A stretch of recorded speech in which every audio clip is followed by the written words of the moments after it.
going to move away for a second and get my introduction of this, my introduction to the panel. But what we'll do is I'll introduce the panel members. I'll give some opening remarks and brief ones.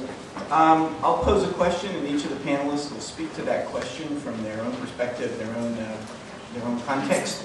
And then after each of the questions, which I think we'll have time for 3, we'd like to invite you to ask questions and to comment so that we really have more of an interactive session than you often find at these sorts of events.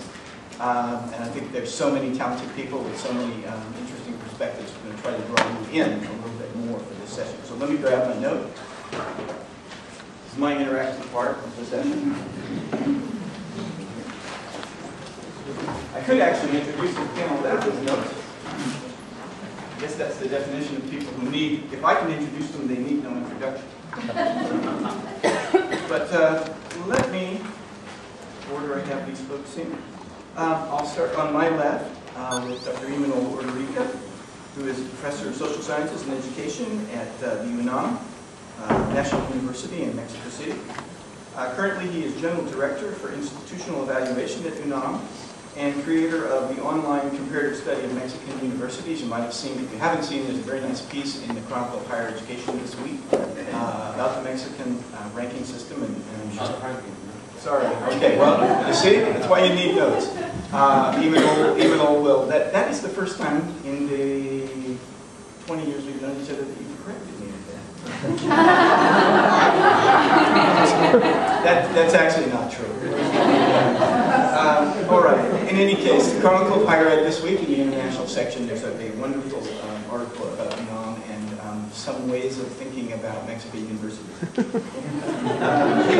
He is also the co-editor of the Ash Reader on Comparative Education, which is out now, just at bookstores near you, 2010 production. Wow. His most recent book is, do you want to say the title in Spanish?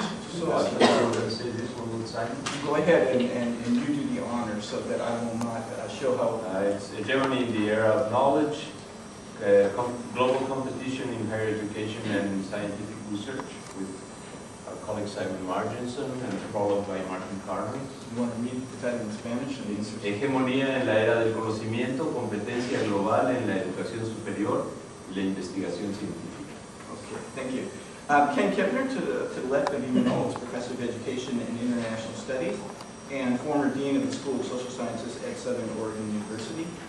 Previously, Ken was on the faculty at the University of Oregon in Educational Policy and Management.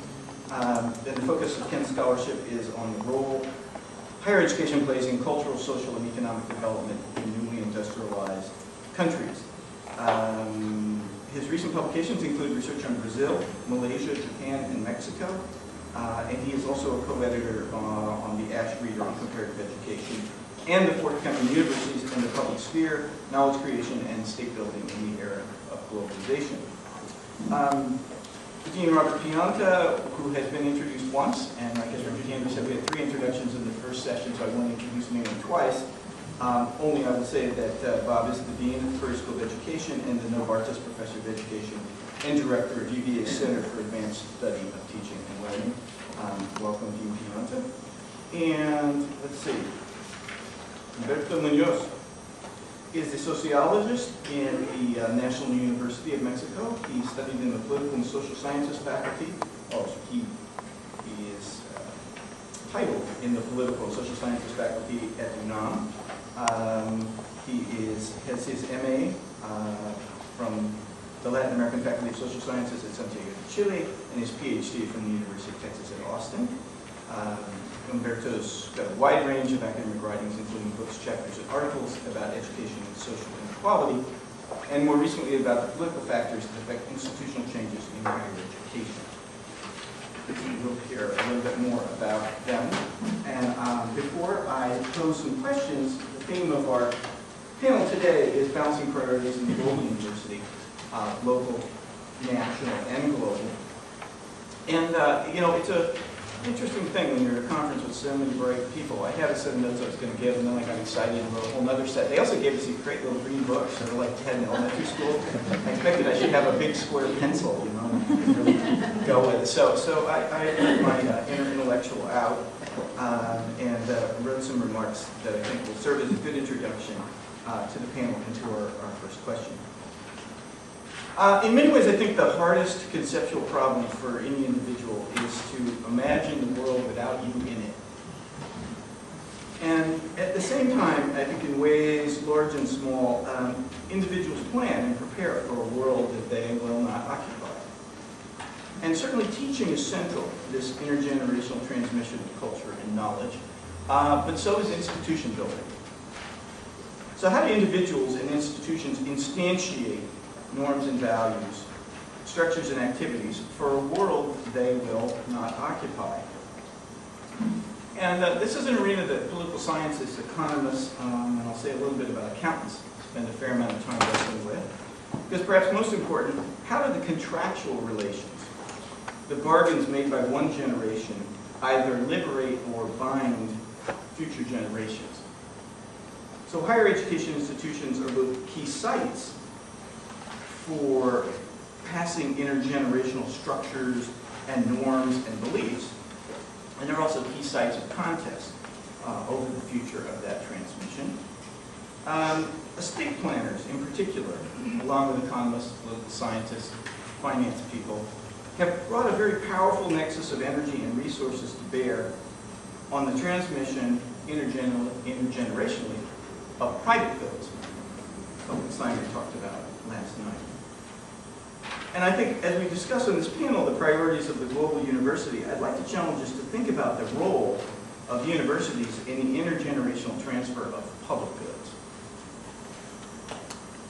If the hardest conceptual problem is to imagine the world without you in it, perhaps it's also the case that perhaps the second hardest problem is for an institution or a set of institutions to imagine a world without those institutions, particularly as they are currently constructed or understood in the future.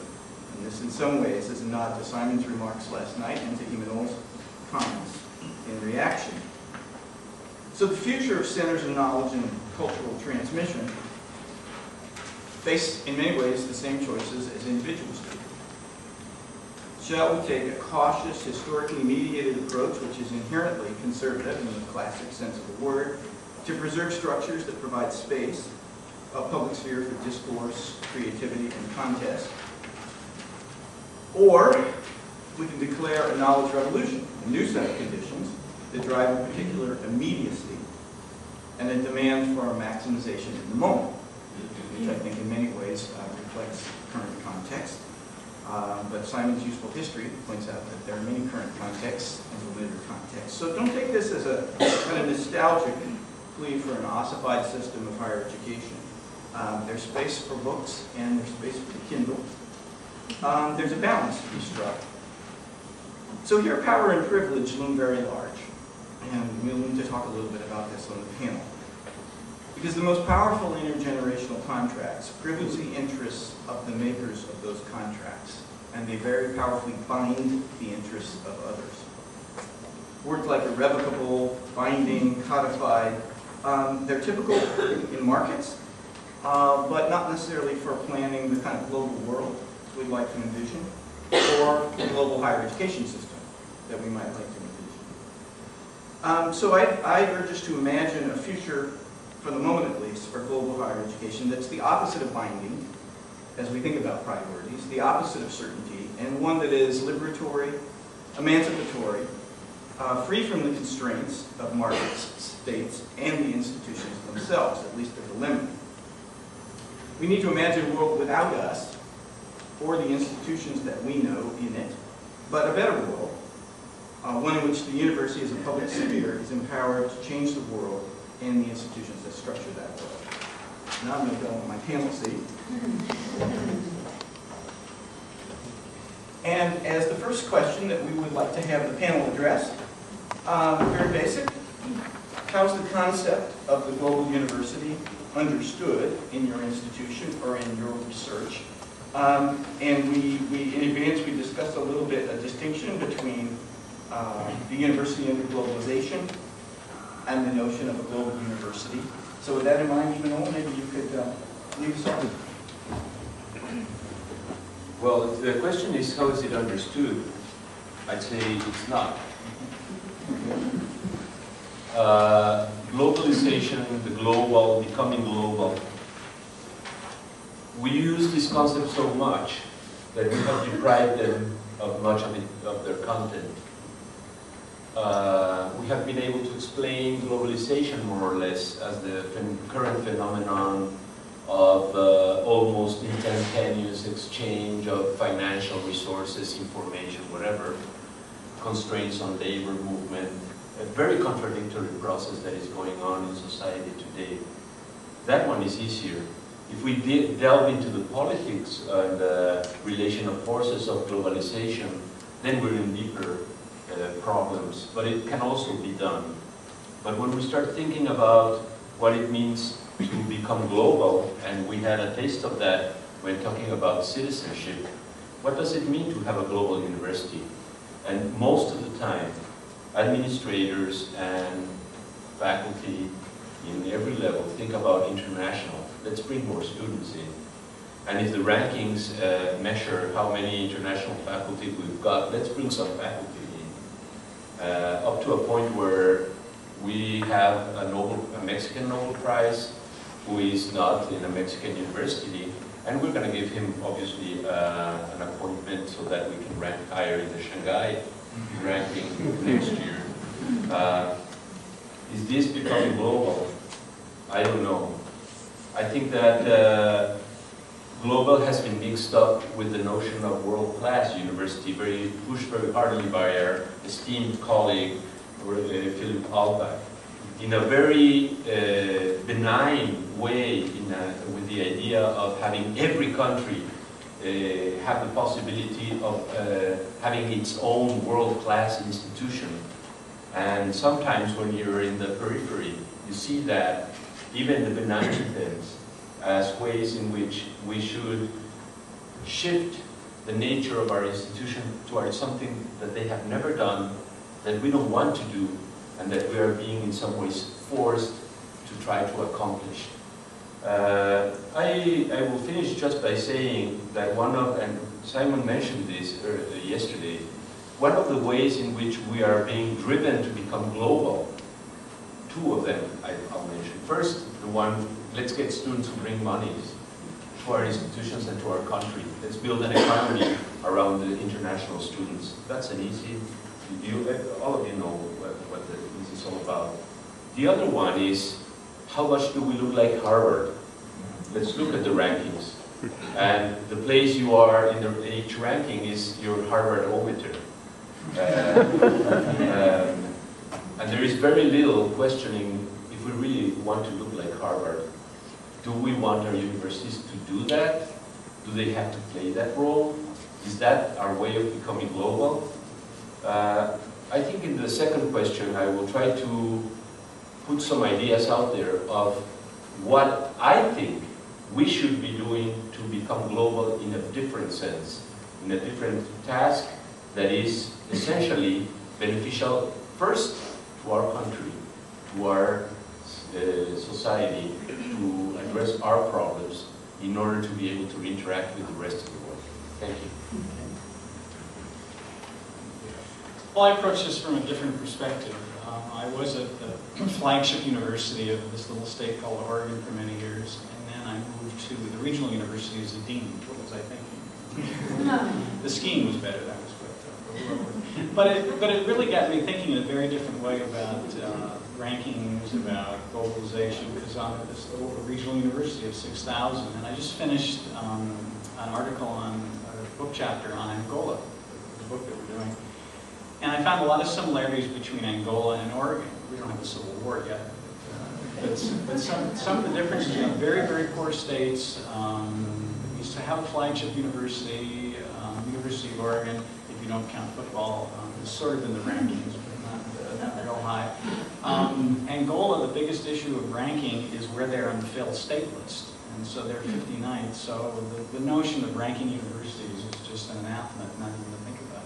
So how do you enter the global workforce? How do you look at the issues? And so for me, the issues of the state are most important, not that they aren't in other sorts of issues. But what role does a university in Angola play? And how is the public versus the private played out? And what is Angola even conceive of its university? And is the state at all interested in a university having anything to do with the public good in a place like Angola? It's a compensatory notion of education. The elites all go out of the country to get educated elsewhere, so what's the purpose of the university at all? And this is where the compensatory notion comes in. Is it something just to keep the middle class happy? And there's a little bit of that in the state of Oregon as well. So the regional university that I'm at, the issue is it wants to be global. It has no concept of what the notion of global is. And global for us is California and sort of border patrol on that side of some but the issue for us in globalizing ourselves, I'm much more interested in for my university in Oregon, that looking at local solutions to global problems. And so, because that's something we can manage.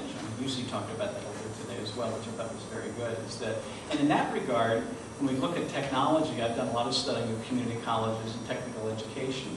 And although I don't have the visuals quite as nice as Simon does, but so let me use my visual aids here. I studied Brazil quite a bit. And so in Brazil, for example, has an excellent higher education system at the top. It's very good, very strong. They have some universities ranked very high.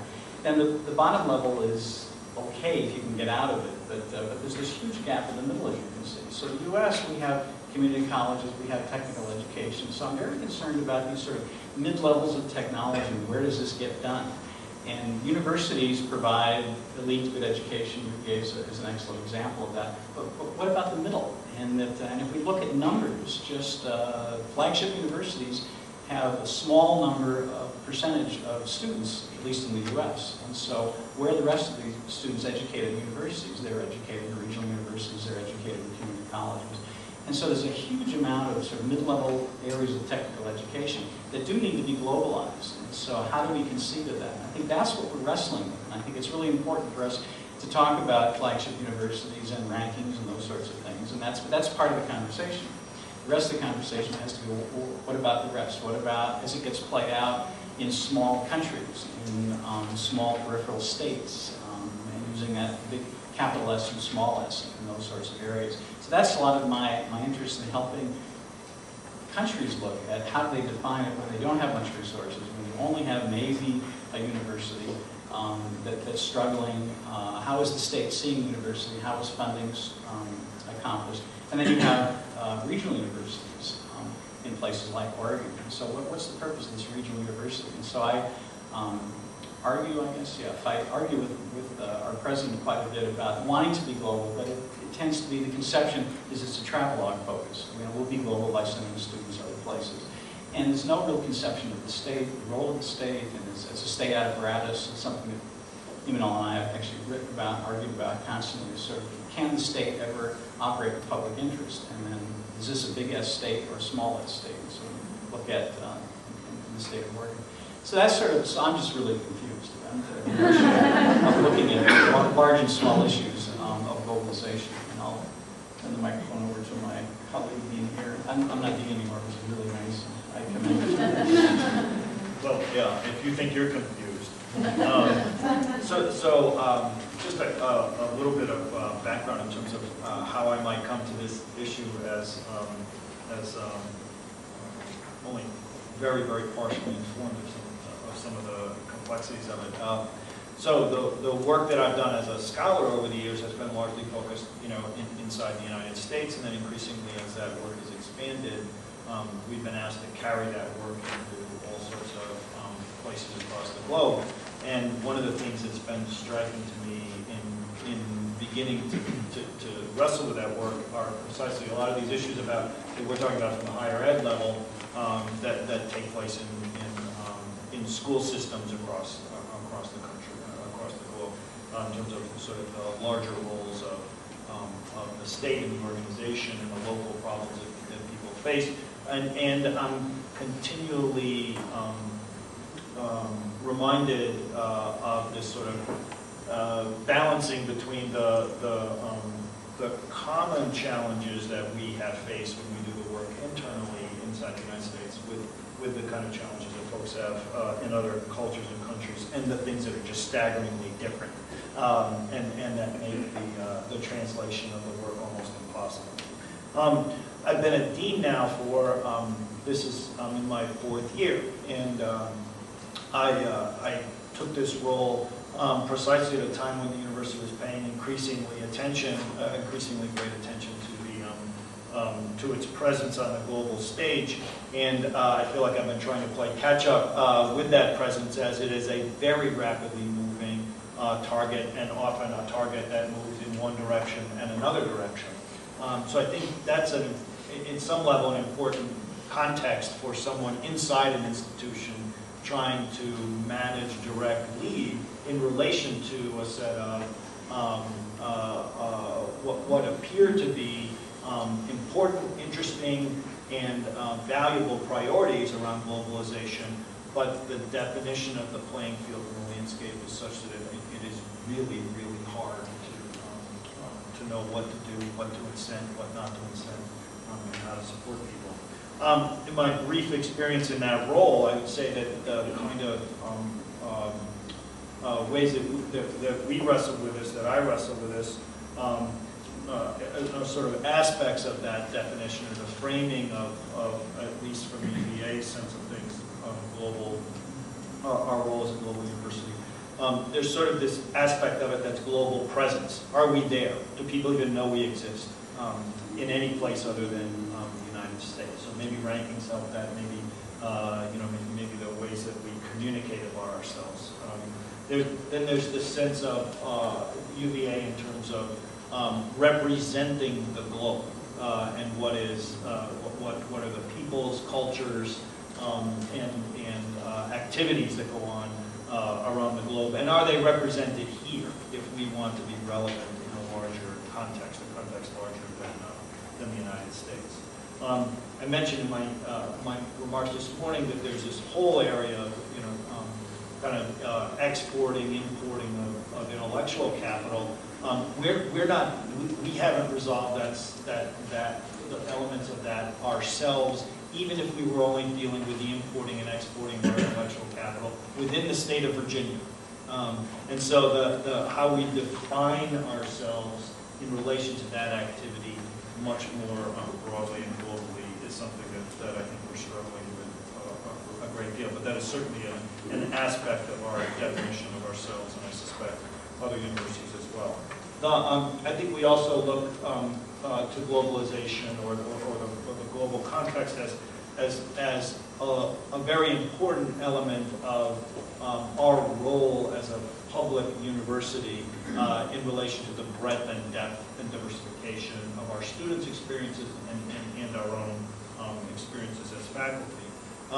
But part of what's very challenging about this is to watch my colleagues and to experience it myself struggle with these very limited dimensions of how one might frame higher education in global context. And it really goes to some of the remarks that have already been made, which is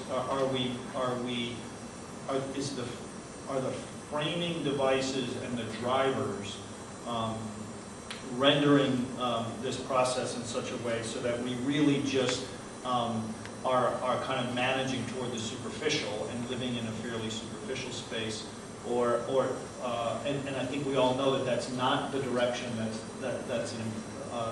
the valuable one, but we have yet to have any understanding of what the deeper structure is. What is the structure around a curriculum? What is the structure around definition? And it's that part of this that is, I think, very challenging to us all.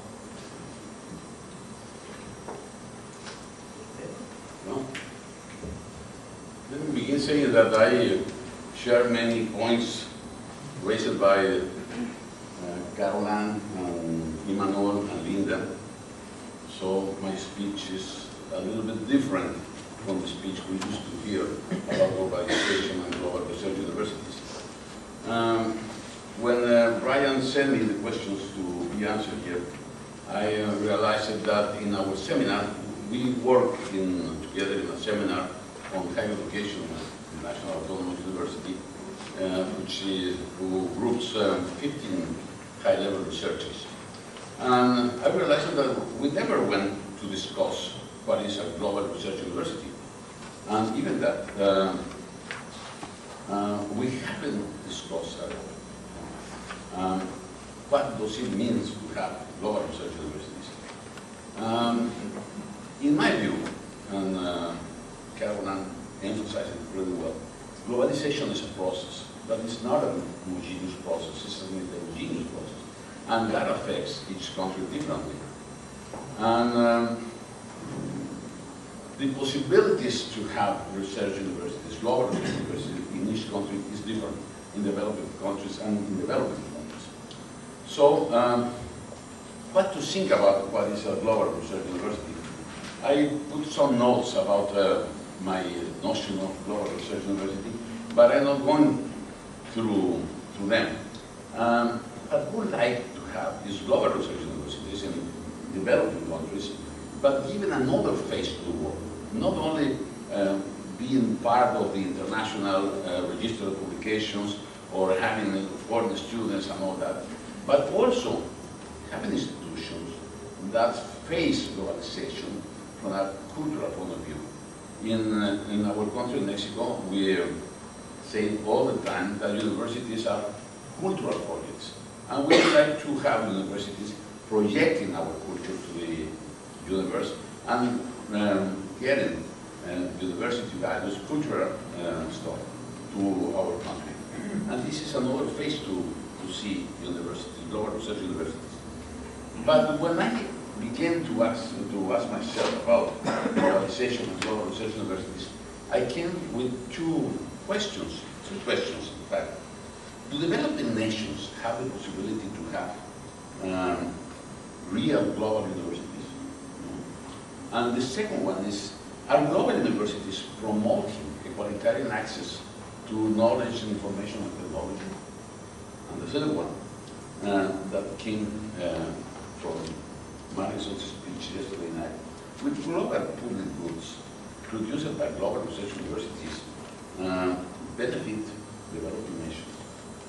Well, I don't have any answer to these questions, but I would like to see three kind of factors, to introduce myself to the world of globalization and global research universities. The first one is a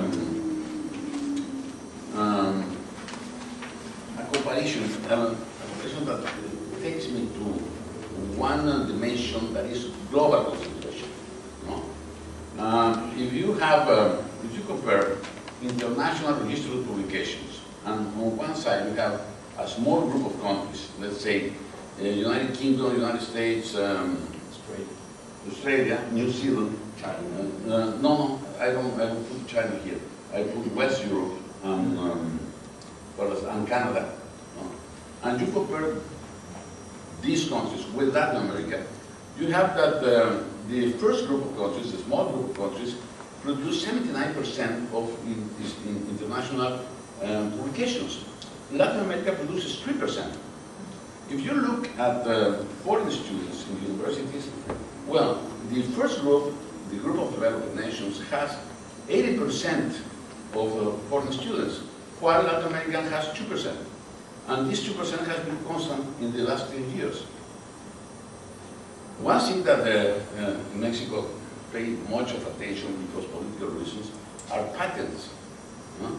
So if you look at the US Patent and Trade Organization, you have that 99% of the patent are from this first group, and Latin America has 0.90%.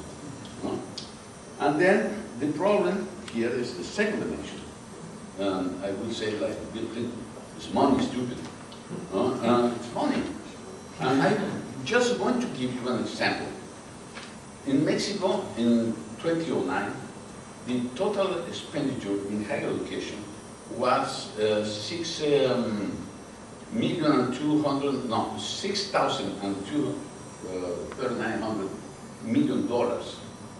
And that represents 25% of Harvard budget in 2009. So there is a real problem there because research is going expensive and expensive and expensive. So this is why I was asking myself, what are our possibilities to have this? And finally, and I'm going to stop here, you have to look at rankings. We are paying attention to global situation and to be in the rankings. We would like to be in the rankings, but we are not possible to compete with the top 10. No? So we want to be at the rankings competing with research universities that are located in countries, in developing countries like ours. Because for me, rankings is a game that you can predict all the time. No? The winners and the losers will be the same all the time, no way. And the other is that rankings justify an inequalitarian distribution of economic resources in the world. That's why. Thanks, Pedro. Okay, so true to our word, what I'd like to do is ask if there's any of you that would like to say a few words about how the concept of the global university is understood in context in your institution. Simon?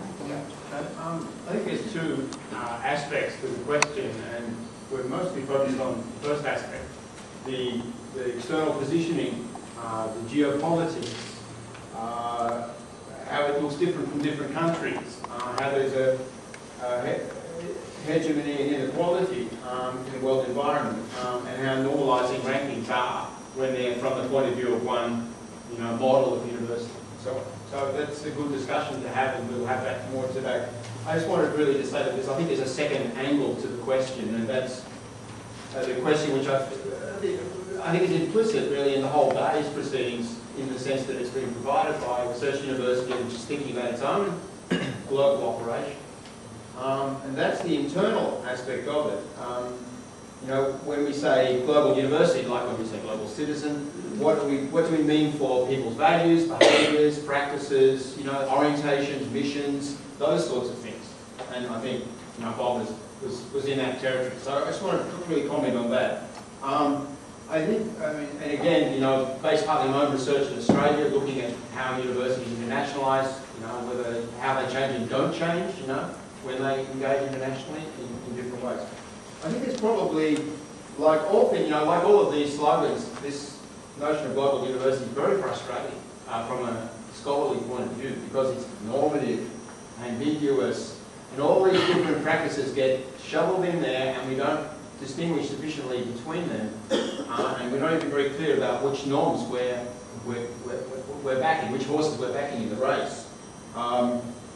It seems to me there's about 4 layers of this, or 4 perspectives that you can bring, that universities do bring to bear on it. The first is what I would call international. And this is where, there's the view of the global environment as a field of activity, a place to do business, a place of opportunity, a place where we need to know more about it. But we don't have to change ourselves necessarily to do all of that. We can go on dealing with it as we were, but treating this as a new set of things we have to do, a new field of activity, a new set of stakeholders perhaps on a good day, but basically we can go on as we were. And that's a sort of what you might call a business school relationship, with the global environment. We can hold it at arm's length.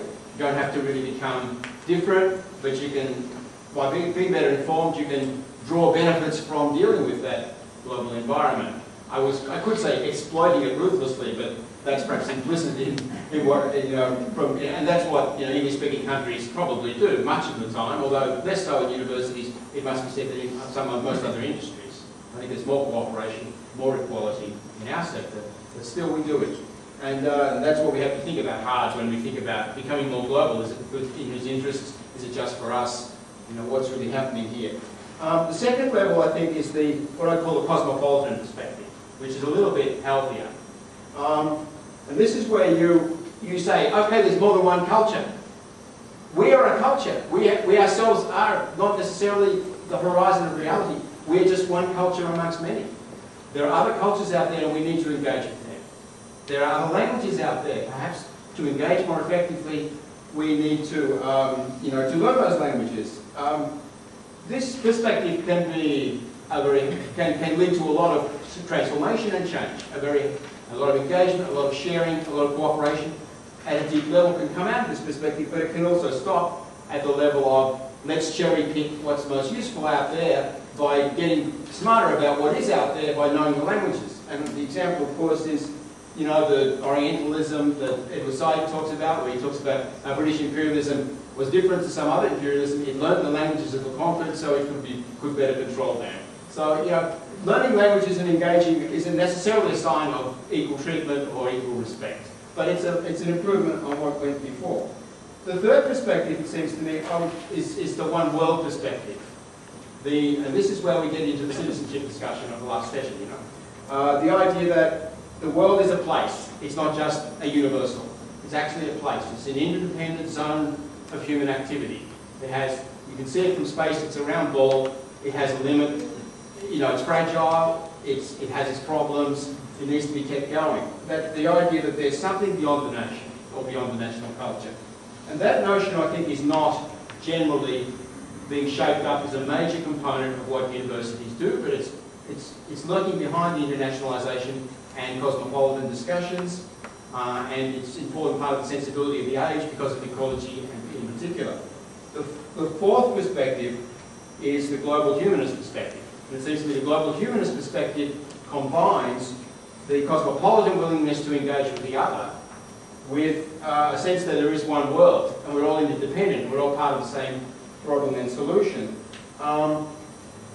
The global humanist perspective is very much not centre stage in universities. And I have will close by saying that I had an experience in relation to this which has been very interesting. A group of us at Monash and Melbourne universities prepared a study called International Student Security, which is published by Cambridge University Press this year, based on about 5 years of empirical work with international students in a country which has a very large number of international students, but generally speaking hasn't engaged transformatively with them. We haven't changed our curriculum much in 20 years, we haven't started learning their languages, but we have lots of international students.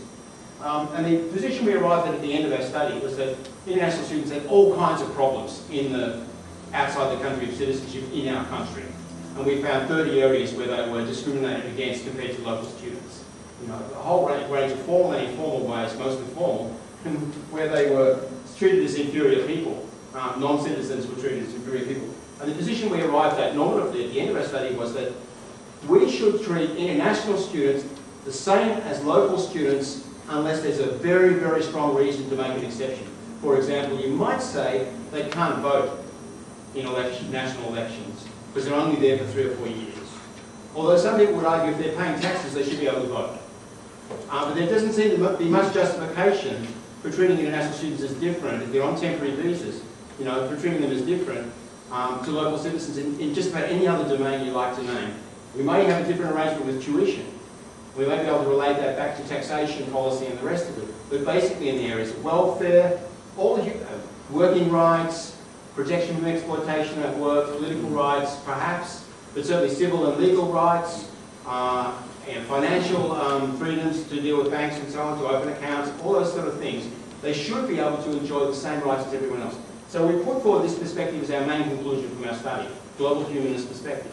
Very interesting to see the response. We picked up about a quarter of people went with us hard, and everyone else is embarrassed and is ignoring it. It's very interesting to see the global cosmopolitanism and the one world thing have got a long way to run before we accept the idea of global humanism. The idea that everyone is just folks. Those 1.2 billion Chinese people out there, they're just like us. They have families, they have jobs, they have lives. It's just the same. We haven't got that message through. Thanks, Simon. How about others from people we haven't heard from? Maybe we can have people who haven't yet been on the panel, or someone in the audience like to react to the notion of global university, because if not,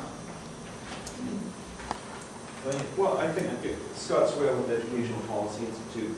I was at a conference last week in Nashville. We were talking about global ranking systems.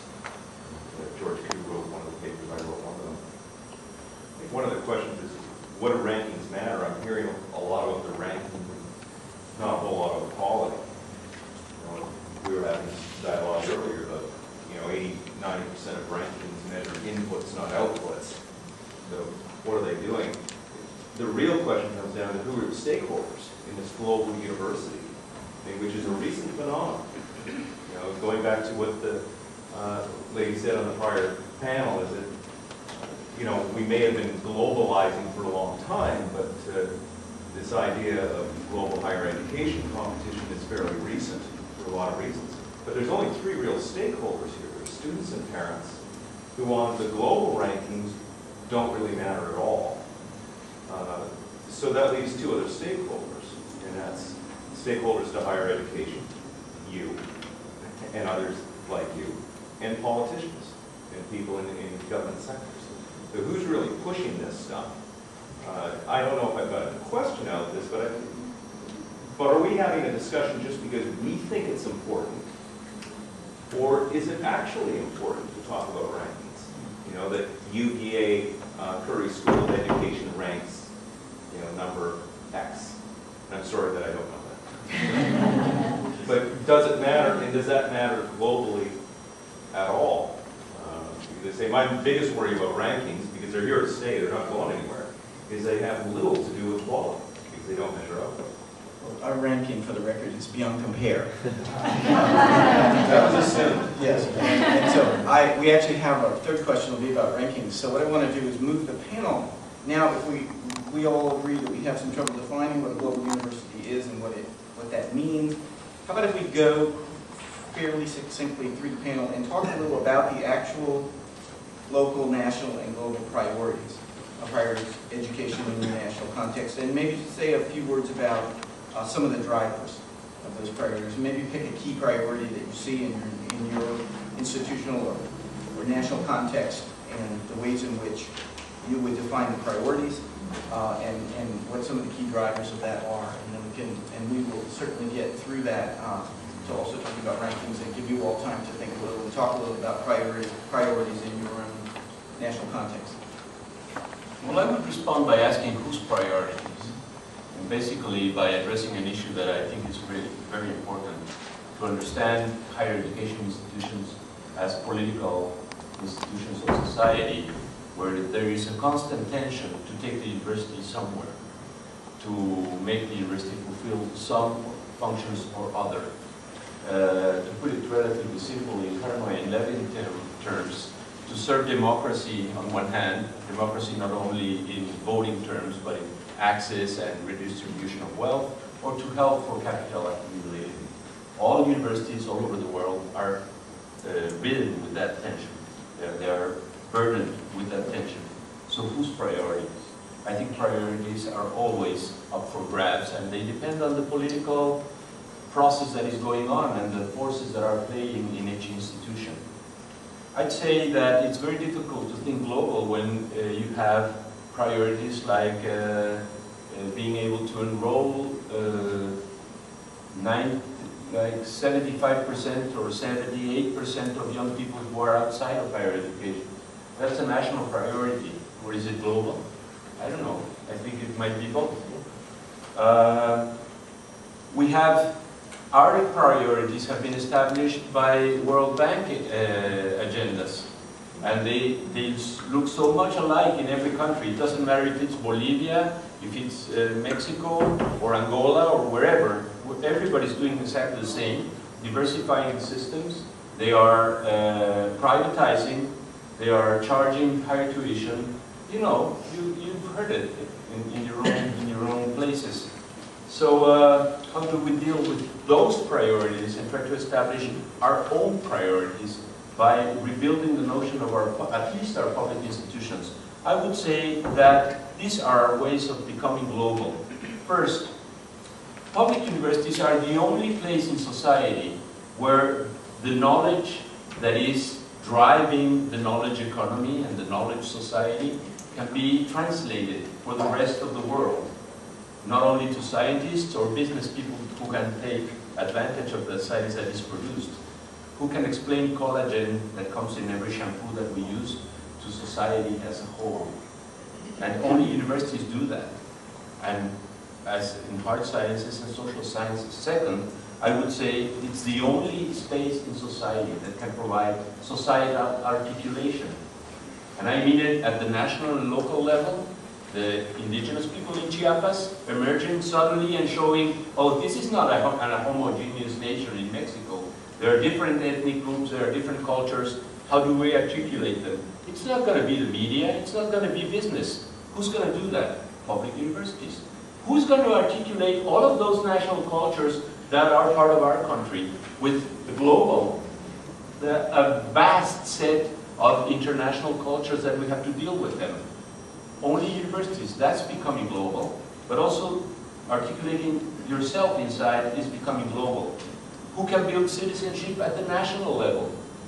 Once again, it's not the media, it's not the drug cartels, or not the state, because they are engaged each other in a war. So it's universities that can do that. And I would say, very much based on what Brian has talked about, who's going to provide the necessary criticism of what is going on? Once again, it's not Fox News. It's not going to be the state itself or government. It has to be the university that, based on knowledge production, can make for a good assessment of the problems of society in general in different areas, disciplines, and professions. So that's what I think we should be targeting, to build or to rebuild in our institution these aspects of public goods. This is the way in which we can gear our institutions to have a blueprint, a project that takes into account our national traditions, conditions, the history of our institutions, and brings us forward into this very intense interaction that is occurring at national and international levels. I would say, once again, all of these issues take us back to what Sheila Slaughter once pointed out. We are battling for where to take knowledge creation to. We are combating for the opening or closing of access. And we are struggling over resource allocation in our institutions, in our political institutions. Our universities are political, and we have to think about that. Succinct, huh? Like any good politician, I won't answer the question I've been asked. I'll just go my own way. But a couple of points I want to raise. Simon got me thinking about it last night about the monasteries and with Angola and regional universities. We aren't even to the point that we're building the monasteries yet, so there's nothing to tear down. So that gives us some priorities that we have yet to go yet. Which takes me to the notion of globalization, and I really object to Friedman's happy view of globalization. That well, Walmart's a great institution. Yeah, it doesn't provide living wages and it doesn't provide health care, but it's a great example of globalization. Yeah, unfortunately it is, and so it's very much Americanization. I think we really have to question the role of the state, the motives when we talk about globalization, and who are the winners and who are the losers. Which also got me thinking, Carol Ann's point that you didn't mean it this way, but you said, well, we don't have to worry about Japan anymore because now we're all focusing on the BRICS. But that was really insightful in many ways because Japan is still I think it's the third or fourth largest economy in the world. And a quick story I told last night, a Japanese colleague that did quite a bit of work in Japan asked me the other day, not related to rankings, but it fits the story. He said, well, is University of Minnesota a good university in the United States? And I said, well, why do you ask? And he said, well, they just closed their campus in Tokyo. So everyone in Japan thinks they must be a low-ranked university. And so I said, well, that's good to hear for those of us not in Minnesota. They said, no, they're actually a pretty good university. But again, the dangers of globalization, the dangers of not understanding what it means to worry about Japan or not worry about Japan. We tend to do this in the United States. Well, now we're not worried about Japan anymore. Well, no, wait a minute. This is a major economy, and kids still should be studying Japanese, even though everyone's now studying Chinese. And nobody studies Russian anymore at all because we don't worry about the mafia capitalism there anymore. So we tend to make that mistakes in how we define globalization in the U.S.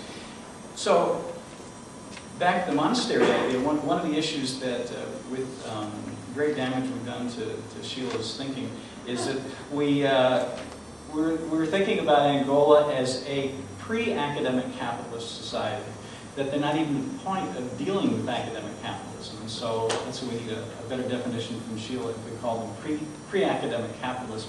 But it's also related to the notions of what's the role of the state, how does the state look at higher education, because they're not even there yet. The monasteries aren't built there, not even to the point of being capitalistic yet.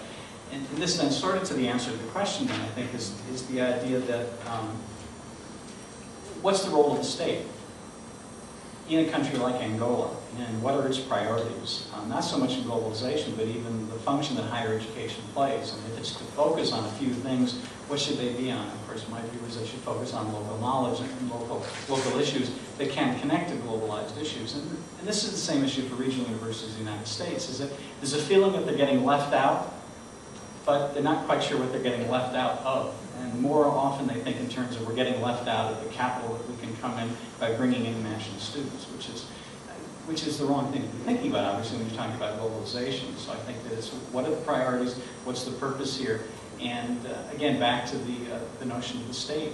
In a country like Angola, what function should higher education play? How should it develop and evolve its system? And then our own regional universities is what's their respective role. And everybody wants to be the Harvard is great, everybody wants to be like Harvard. No, be a regional university, have a function for your state, and you can be global with that as well. And we just need to engage the discussion of that. So just a couple thoughts here. I think to the degree that we would narrow the frame just a little bit to talk about the Global Research University, then I think, and then make some kind of assumption that that as a research university we have some responsibility for stretching knowledge and contributing to as a driver of understanding. Then there's just a couple of observations I would make in relation to that. First is just simply, again, inside our own institution, if we look at the ways in which we expand beyond disciplinary or organizational boundaries to connect to other entities within the institution, that act of moving across the border is really hard, just as most of you know. Just inside an institution like this that has such a overt and explicit aim to expand knowledge and to be interdisciplinary. So this issue of sort of operating at or across gradients, and that action of operating at or across gradients is something that's valued. We would all agree with it as an important act, but we still can't figure out how to do it here. Because then you think about how to multiply that outside of Charlottesville, and you end up with some problems. But I do think that the ways in which we can specify the value of a particular act to move across a gradient, whether it's within the institution or across the globe, is a very important one. And that contribution to depth of understanding and an intellectual process that has roots in the identity of this place or a place as a global research university trying to advance understanding seems to me to be an important way to begin to at least shape, okay, what should I do, what action should I take as a scholar or as someone trying to develop curriculum. What are the key sources of variation? What are the gradients that I need to intersect with that help me deepen my understanding of the phenomena that I'm engaged with? To me, that seems to be at least one way to begin to think about how a global research university might position itself. How to identify those gradients, where the borders are, how to operate in that space, what's the skill set required to operate in that space, how does one scaffold oneself into that space so that what comes out of that activity is actually a deeper understanding rather than simply an imposition of my assumptions on what it was that I was stepping across the line to engage with. It seems to me to also be important. Well, living in Mexico, I thought trying to respond Brian's questions. What would be my international priority with my universities? And my answer was very simple. I would like to have some global research universities to attend global problems that affect local processes and to attend local problems that affect global processes. And this is quite important because we are sharing a lot of problems that has to be attacked from the point of view of the universities. Migration, international migration, drug traffic, global warming, but it's just a lot of things that are going around the global scene right now. And one of them is also human rights, democracy, democratic values and all that. Well, my first priority, thinking internationally, would be that. But when I go inside my country and I ask myself what I would like to be with our universities, and I would say that I would like that public universities at least would contribute to forge another national project. National project in Mexico now is completely disrupted, and I feel that universities has to contribute to that. And in that way, I have to see that public policies for higher education right now in Mexico have arrived to an end. And we are pushing to create a new generation of public policies for higher education in Mexico. And this is another priority. And then we have local priorities. No? The first one is financing, is funding, how to fund public universities, because we don't have too much money for growing. And after that, I will say that one of our priorities should be the coordination of the system. The policies, the actual policies are not coordinated in the system. And we have a tremendous heterogeneous higher education system. Public universities, private universities, technological universities, polytechnical universities, multicultural universities, and all of them inside are very heterogeneous. So we need some policies to coordinate the system.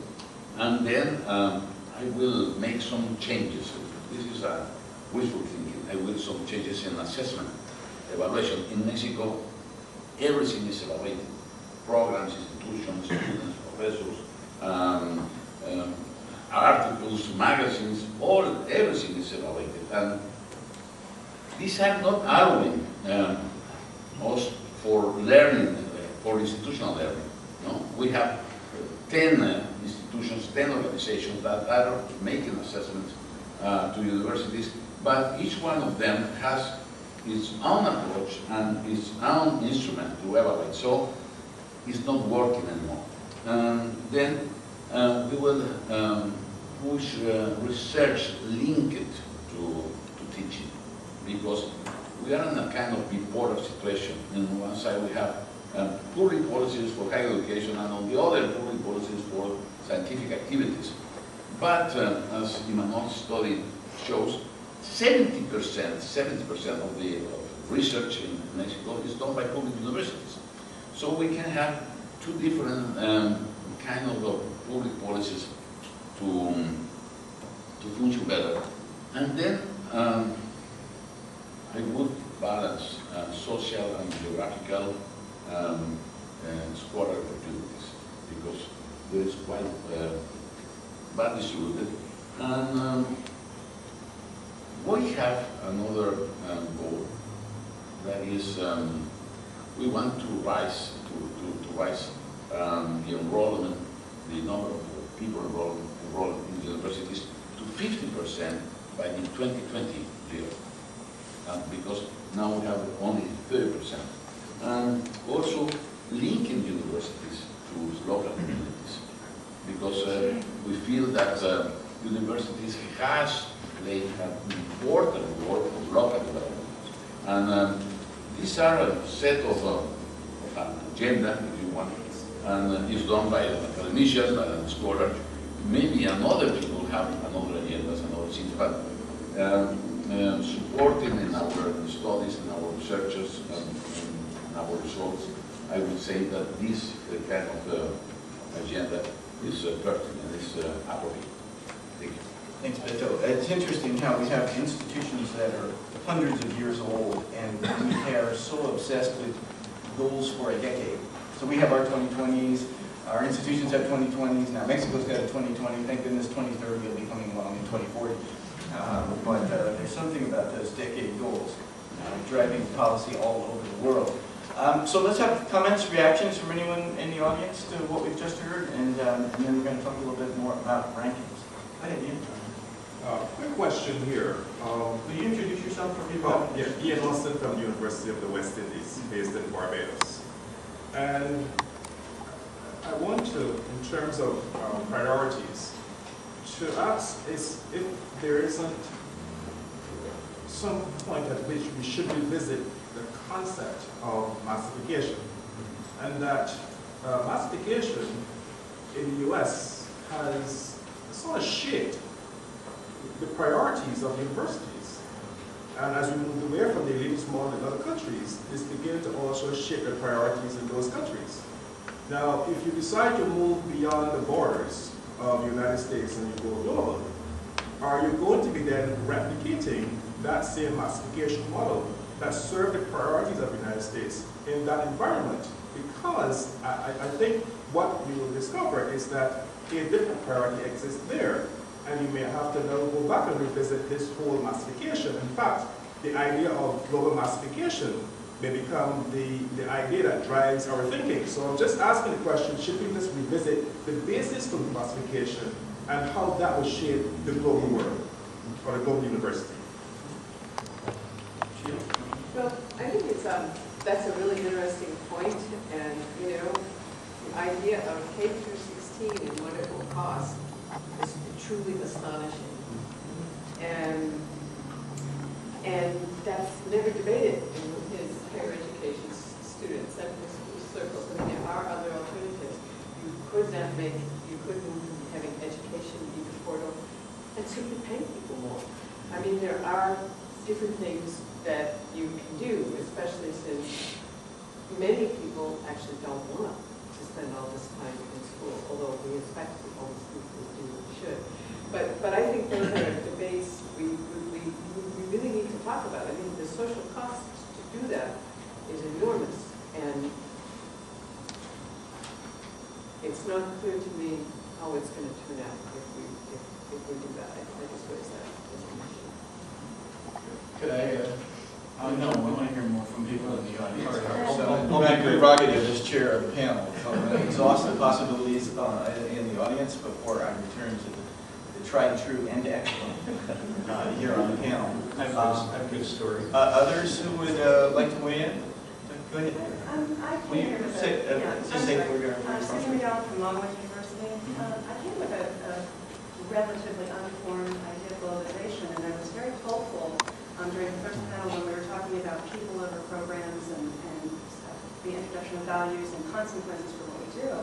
And I'm sort of hearing, and I'm wondering, is globalization in your minds a unifying construct, or is it a polarizing construct? Because I'm hearing, I heard last night that maybe we should dissolve boundaries between countries and ideologies and nationalities and even disciplines. And today I'm not hearing that. I'm hearing more of a nationalistic perspective. And where's the balance? What steps do we take? When we give up, don't we give up things in order to get other things when we form a society? And if we're forming a global society, then how are we going to do that? I mean, what are we going to balance? How's this university going to look? What is this construct going to look like? Okay, it's a really good question which we've written down. I'm sure people want to speak to. Let's see if there's some others that we can kind of form with the time we have left. We've got a couple out in the area, and then go ahead and tell us again where you're from. Columbia University, I was not going to do the graduate school. I think that really it's the point my colleague makes, the fact that the local can be oppressive. Oftentimes local cultures are oppressive to women, to indigenous, so I'm saying almost lamenting a cultural local, which could be terribly oppressive. And for whatever it's worth, and I'm not saying, I'm not speaking on behalf of somebody or something, but in some of the so-called sort of, U.S. News and World Report types of stuff about the education city in Dubai or the United Arab Emirates, where all of a sudden you have a sort of this education city where young Arab women are introduced to quote-unquote a simple notion of freedom. I'm not saying that's a good thing in the sense of the concept of Texas A&M being there, but isn't in some respects the value of freedom, of women's equality, isn't it a noble thing that could potentially be a byproduct of delocalizing? I mean, I'm not, continental societies often have cultural and local are very oppressive to, again. I'm not necessarily saying that the local is good in that sense of it, and it could be oppressive. Maybe the global is better. I don't know, I'm just sort of asking the same kind of question. It's a great question. Others want to weigh in? Caroline, go ahead briefly.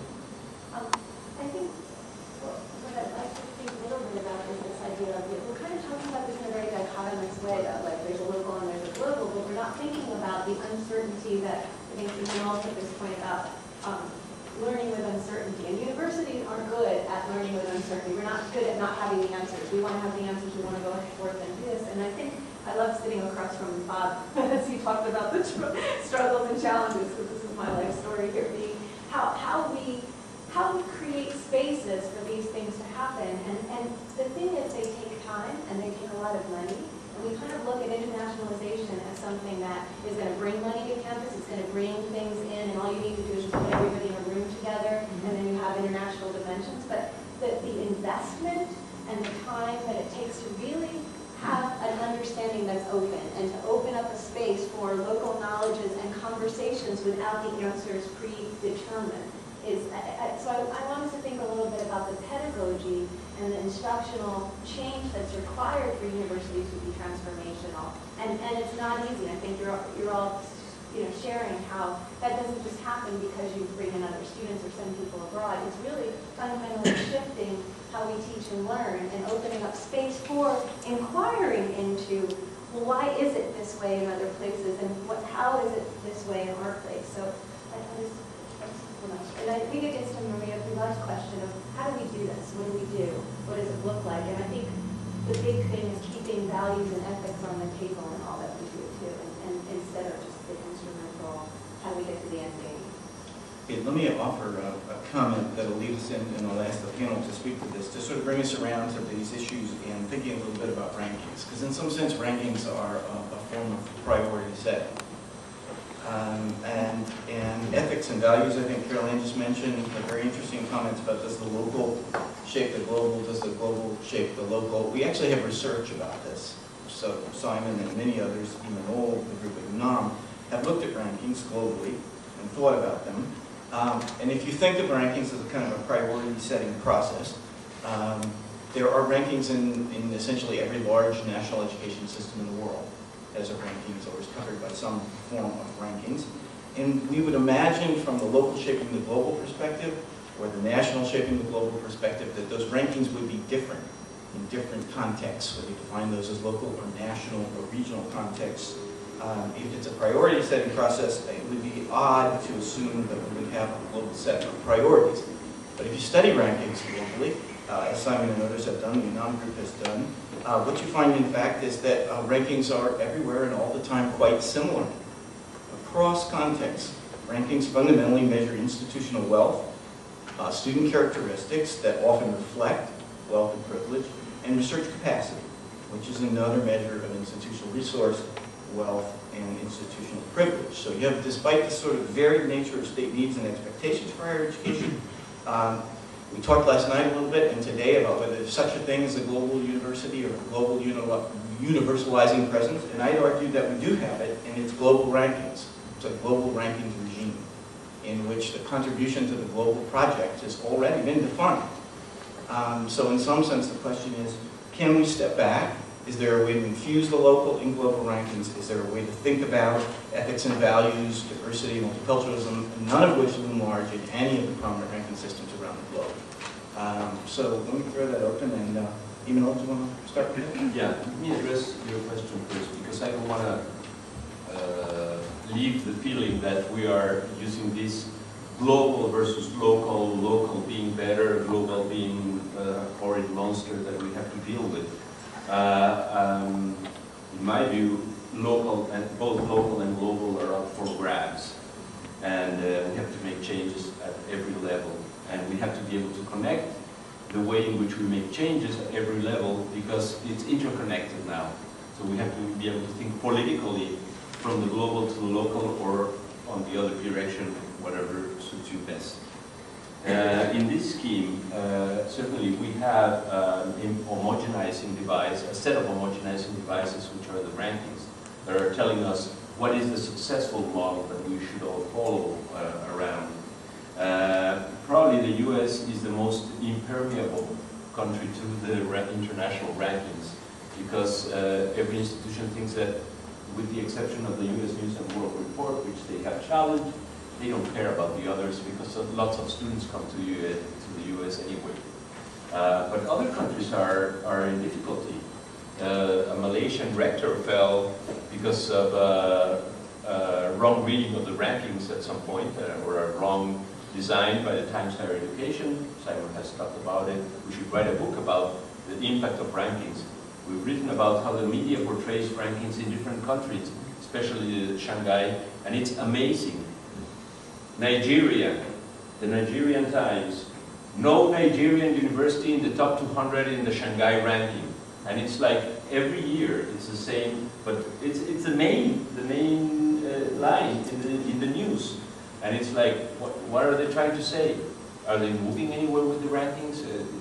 But it's a big issue.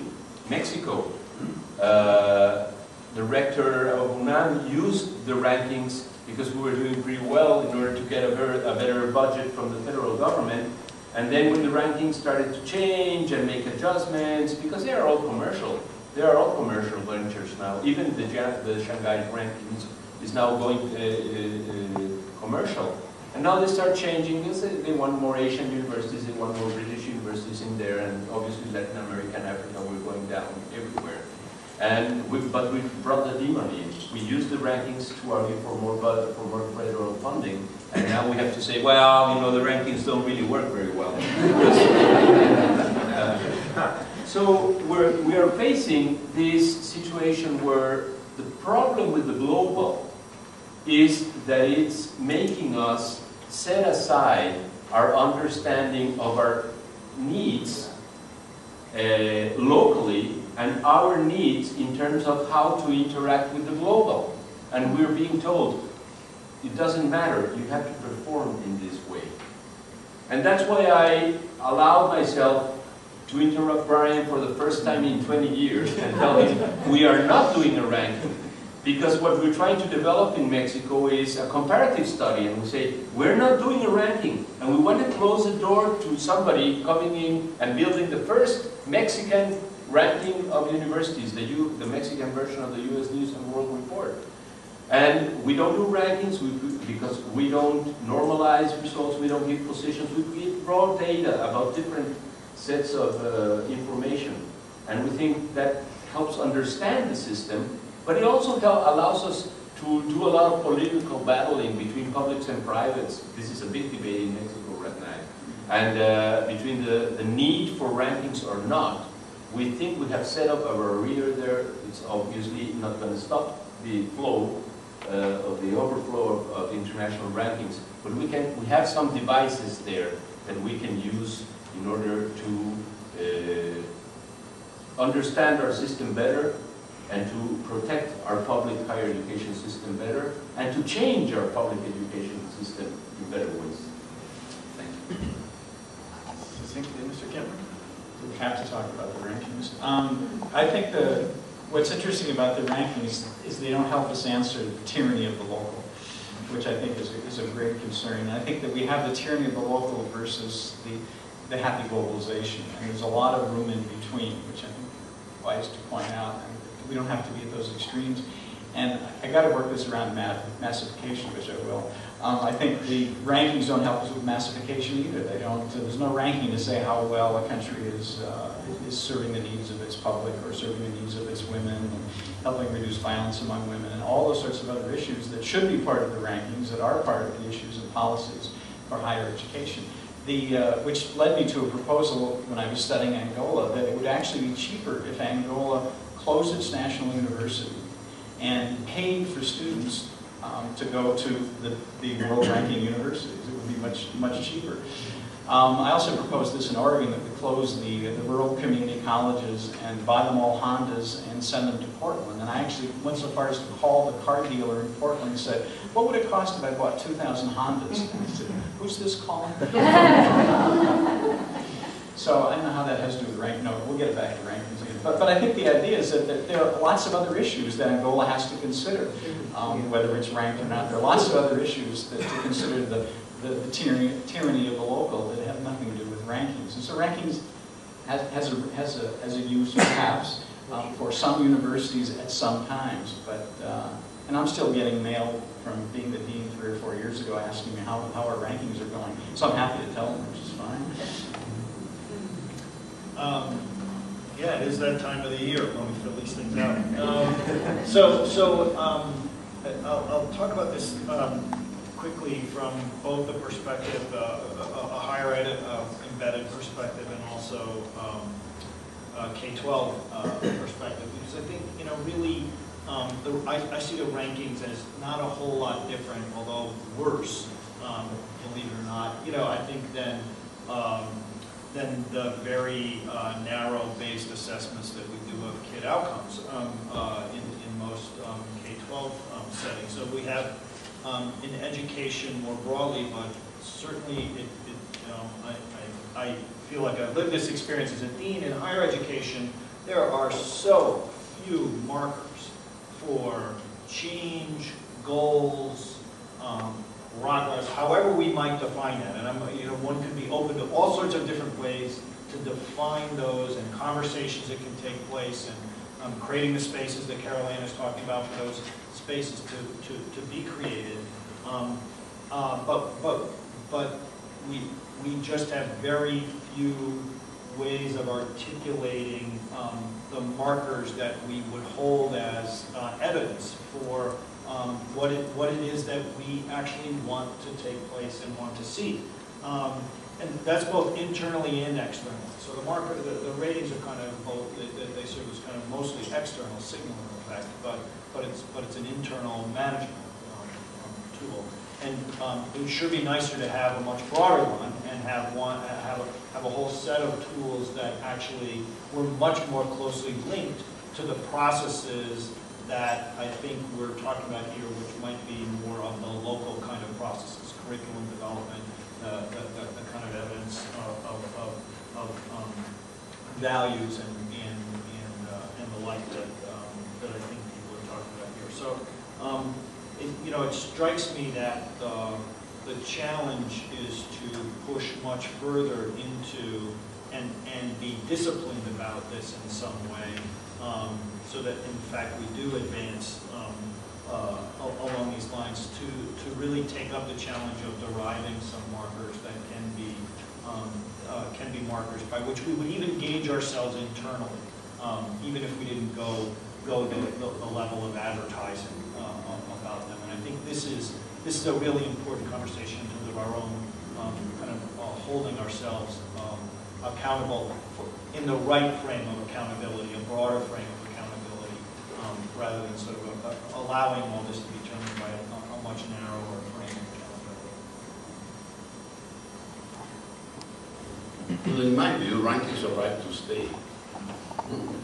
They are going to stay, I don't know how long, but rankings are useful to bring information to the international academic market, to the international higher education market. They differentiate and they homogenize at the same time.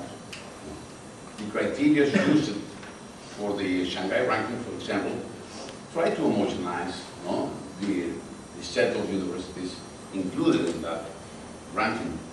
But my question is, well, the International Association of Universities has defined that in the world there are 20,000 universities. And the Shanghai ranking includes 500. What about the 9,500 universities? Are they affected by global trends? Are they affected by rankings? What about this? In another point of view, rankings worry me because they not only distribute unequally economic resources, but also power. Who has the power doing rankings?